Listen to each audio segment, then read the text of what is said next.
Hey, real quick before the story starts, if you like lit reading, I've got something new you might enjoy. It's called New Tales Told, original short stories. Same voice, same vibe. Just search for New Tales Told right here in this podcast app. Also, there's a short survey linked in the show notes. It might help me get better ads, or at least less weird ones. And fair warning, there might be some ads now. Sorry, gotta keep the lights on. Hey, I'm Paige DeSorbo, and I'm always thinking about underwear. I'm Hannah Berner, and I'm also thinking about underwear, but I prefer full coverage. I like to call them my granny panties. Actually, I never think about underwear. That's the magic of Tommy John. Same. They're so light and so comfy, and if it's not comfortable, I'm not wearing it. And the bras, soft, supportive, and actually breathable. Yes, Lord knows the girls need to breathe. Also, I need my PJs to breathe and be buttery soft and stretchy enough for my dramatic tossing and turning at night. That's why I live in my Tommy John pajamas. Plus, they're so cute because they fit perfectly. Put yourself on to Tommy John. Upgrade your drawer with Tommy John. Save 25% for a limited time at TommyJohn.com/comfort. See site for details. Fall is all about cozy comforts, but when you're prioritizing your health, it's easy to feel like you're missing out. With Hero Bread, you can enjoy all your fall favorites because they're made with Hero Bread sliced bread loaves, tortillas, bagels, dinner rolls, and more. Try their all-new Hero Noodles with 12 grams of protein and just 80 calories. You won't believe Hero Bread's options have 0 to 5 grams net carbs and are high fiber from the taste and texture. They've even got small batch drops of indulgent favorites like the popular Hero Croissant. And right now, Hero Bread is offering 10% off your order. Go to hero.co and use code FALL25 at checkout. That's FALL25 at hero.co. All figures are per serving of Hero Bread. Contains 2 to 18 grams of fat per serving. See the product nutrition panels on hero.co for more information.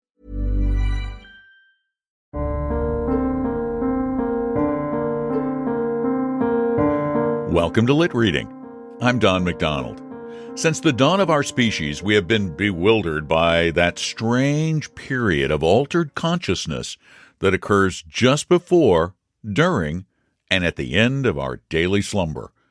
Our next tale expressively explores this activity that we all share and which still eludes full understanding. I hope you enjoy The Haunted Mind by Nathaniel Hawthorne.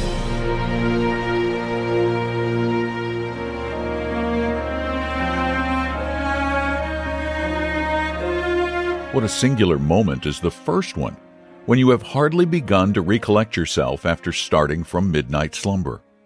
By unclosing your eyes so suddenly, you seem to have surprised the personages of your dream in full convocation round your bed, and catch one broad glance at them before they can flit into obscurity.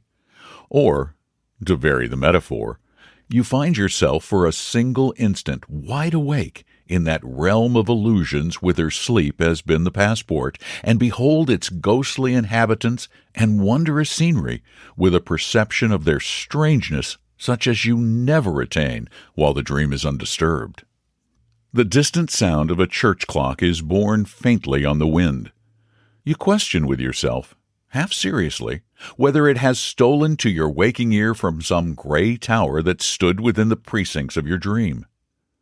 While yet in suspense, another clock flings its heavy clang over the slumbering town with so full and distinct a sound, and such a long murmur in the neighboring air, that you are certain it must proceed from the steeple at the nearest corner.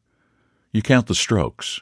1, 2, and there they cease with a booming sound like the gathering of a third stroke within the bell. If you could choose an hour of wakefulness out of the whole night, it would be this.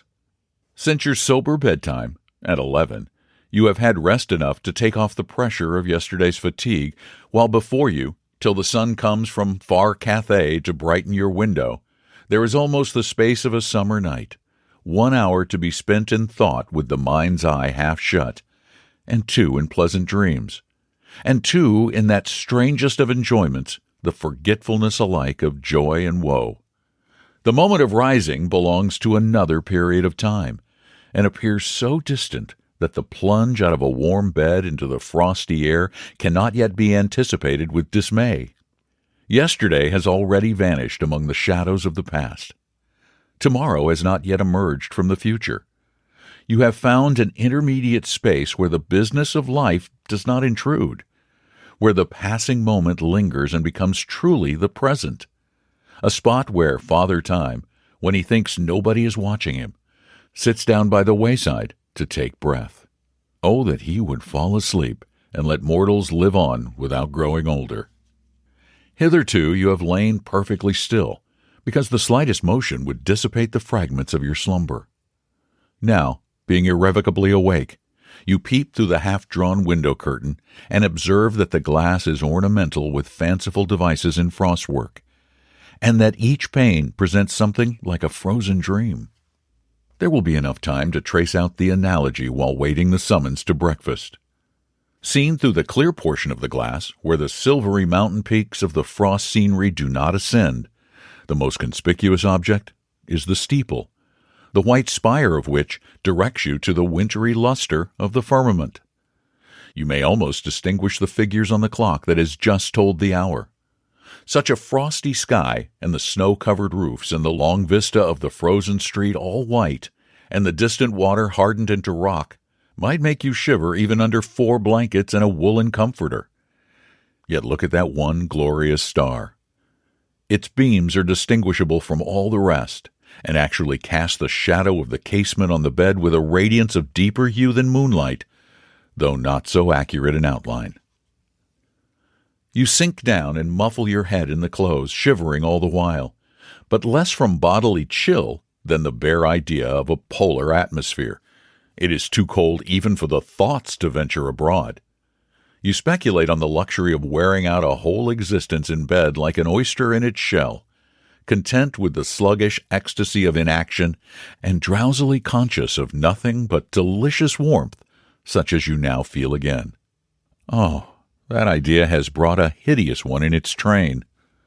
You think how the dead are lying in their cold shrouds and narrow coffins through the drear winter of the grave, and cannot persuade your fancy that they neither shrink nor shiver when the snow is drifting over their little hillocks and the bitter blast howls against the door of the tomb. That gloomy thought will collect a gloomy multitude and throw its complexion over your wakeful hour.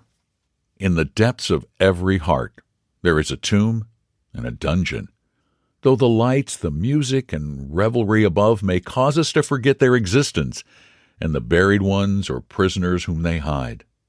But sometimes, and oftenest at midnight, those dark receptacles are flung wide open. In an hour like this, when the mind has a passive sensibility but no active strength, when the imagination is a mirror imparting vividness to all ideas without the power of selecting or controlling them, then pray that your griefs may slumber and the brotherhood of remorse not break their chain. It is too late. A funeral train comes gliding by your bed in which passion and feeling assume bodily shape, and the things of the mind become dim specters to the eye. There is your earliest sorrow. A pale young mourner wearing a sister's likeness to first love, sadly beautiful with a hallowed sweetness in her melancholy features and a grace in the flow of her sable robe. Next appears a shade of ruined loveliness with dust among her golden hair, and her bright garments all faded and defaced, stealing from your glance with drooping head, as fearful of reproach. She was your fondest hope, but a delusive one, so call her disappointment now.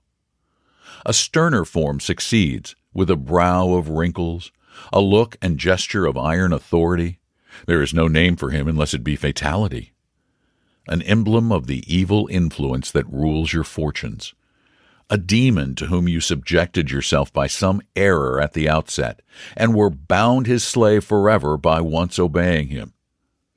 See those fiendish lineaments graven on the darkness, the writhed lip of scorn, the mockery of that living eye, the pointed finger touching the sole place in your heart.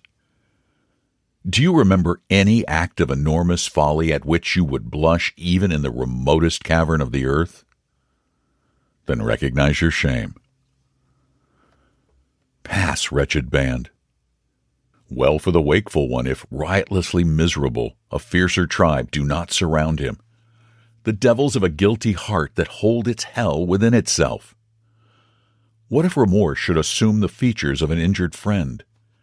What if the friend should come in woman's garments with a pale beauty amid sin and desolation and lie down by your side? What if he should stand at your bed's foot in the likeness of a corpse with a bloody stain upon the shroud? Sufficient without guilt is this nightmare of the soul, this heavy sinking of the spirits, this wintry gloom about the heart, this indistinct horror of the mind blending itself with the darkness of the chamber. By a desperate effort, you stand upright, breaking from a sort of conscious sleep and gazing wildly round the bed as if the fiends were anywhere but in your haunted mind. At the same moment, the slumbering embers on the hearth send forth a gleam which palely illuminates the whole outer room and flickers through the door of the bedchamber, but cannot quite dispel its obscurity. Your eye searches for whatever may remind you of the living world. With eager minuteness, you take note of the table near the fireplace, the book with an ivory knife between its leaves, the unfolded letter, the hat, and the fallen glove. Soon the flame vanishes, and with it the whole scene is gone, though its image remains an instant in your mind's eye when the darkness has swallowed the reality. Throughout the chamber there is the same obscurity as before, but not the same gloom within your breast. As your head falls back upon the pillow, you think, in a whisper be it spoken, how pleasant in these night solitudes would be the rise and fall of a softer breathing than your own, the slight pressure of a tenderer bosom, the quiet throb of a purer heart, imparting its peacefulness to your troubled one, as if the fond sleeper were involving you in her dream. Her influence is over you, though she have no existence but in that momentary image. You sink down in a flowery spot on the borders of sleep and wakefulness, while your thoughts rise before you in pictures, all disconnected, yet all assimilated by pervading gladsomeness and beauty. The wheeling of gorgeous squadrons that glitter in the sun is succeeded by the merriment of children round the door of a schoolhouse beneath the glimmering shadow of old trees at the corner of a rustic lane. You stand in the sunny sun of a summer shower and wander among the sunny trees of an autumnal wood and look upward at the brightest of all rainbows overarching the unbroken sheet of snow on the American side of Niagara. Your mind struggles pleasantly between the dancing radiance round the hearth of a young man and his recent bride and the twittering flight of birds in spring about their new-made nest. You feel the merry bounding of a ship before the breeze and watch the tuneful feet of rosy girls as they twine their last and merriest dance in a splendid ballroom, and find yourself in the brilliant circle of a crowded theater as the curtain falls over a light and airy scene. With an involuntary start, you seize hold on consciousness and prove yourself but half awake by running a doubtful parallel between human life and the hour which has now elapsed.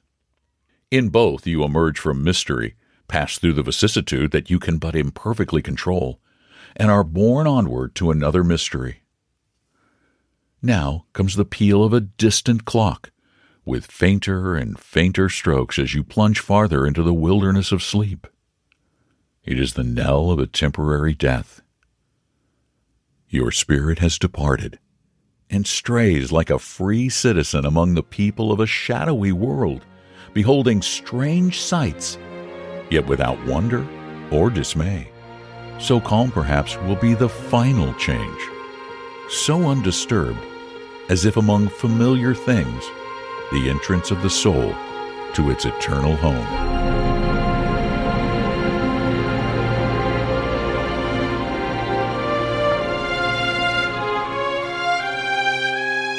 The haunted mind delves more deeply into our souls than the topic of sleep would imply. Its author, Nathaniel Hawthorne, was one of the young United States' most brilliant fiction writers. Even today, his tales retain as much power as they had almost 2 centuries ago.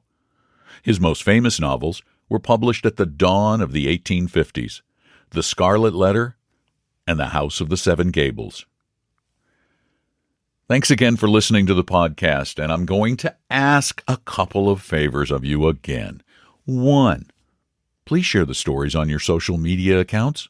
I don't see anybody sharing them. I've looked. But if you do, it helps build the audience and helps me maybe someday make a couple of bucks off of these. Not many, but a couple. And if you really do like what you hear, please leave a review at Apple Podcasts. That's the big review site. You can also rate the podcast on Spotify. Thank you again for listening. Tell your friends about Lit Reading podcasts, the stories that we share. And if you have any great public domain stories that you would like me to read, they must be in the public domain, which means they were written before 1926. I'd love to hear your ideas. Just go to litreading.com. And once again, thanks for being there. I'm Don McDonald.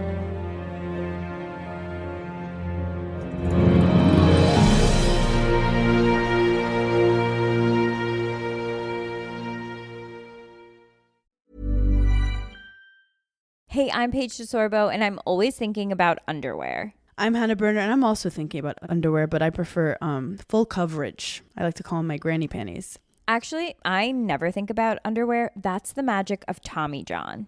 Same. They're so light and so comfy, and if it's not comfortable, I'm not wearing it. And the bras, soft, supportive, and actually breathable. Yes, Lord knows the girls need to breathe. Also, I need my PJs to breathe and be buttery soft and stretchy enough for my dramatic tossing and turning at night. That's why I live in my Tommy John pajamas. Plus, they're so cute because they fit perfectly. Put yourself on to Tommy John. Upgrade your drawer with Tommy John. Save 25% for a limited time at TommyJohn.com/comfort. See site for details. Fall is all about cozy comforts, but when you're prioritizing your health, it's easy to feel like you're missing out. With Hero Bread, you can enjoy all your fall favorites because they're made with Hero Bread sliced bread loaves, tortillas, bagels, dinner rolls, and more. Try their all-new Hero Noodles with 12 grams of protein and just 80 calories. You won't believe Hero Bread's options have 0 to 5 grams net carbs and are high fiber from the taste and texture. They've even got small batch drops of indulgent favorites like the popular Hero Croissant. And right now, Hero Bread is offering 10% off your order. Go to hero.co and use code FALL25 at checkout. That's FALL25 at HERO.co. All figures are per serving of Hero Bread. Contains 2 to 18 grams of fat per serving. See the product nutrition panels on hero.co for more information.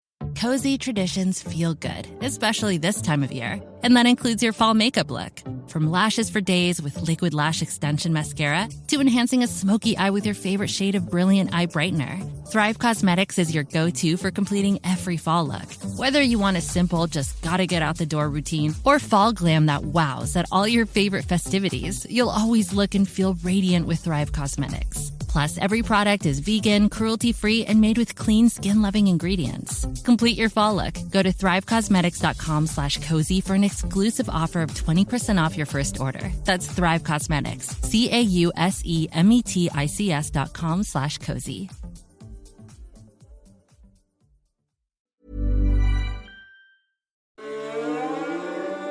Thanks for listening all the way to the end. You're officially a story finisher, and I appreciate that more than you know. If you're curious what else I'm up to, check out one of my other podcasts, New Tales Told. It's brand new, original short fiction written and narrated by me. Just search New Tales Told in this app. And if you've got a moment, there's a quick survey listed in the show notes. It really helps more than you think. Thanks again. See you next story.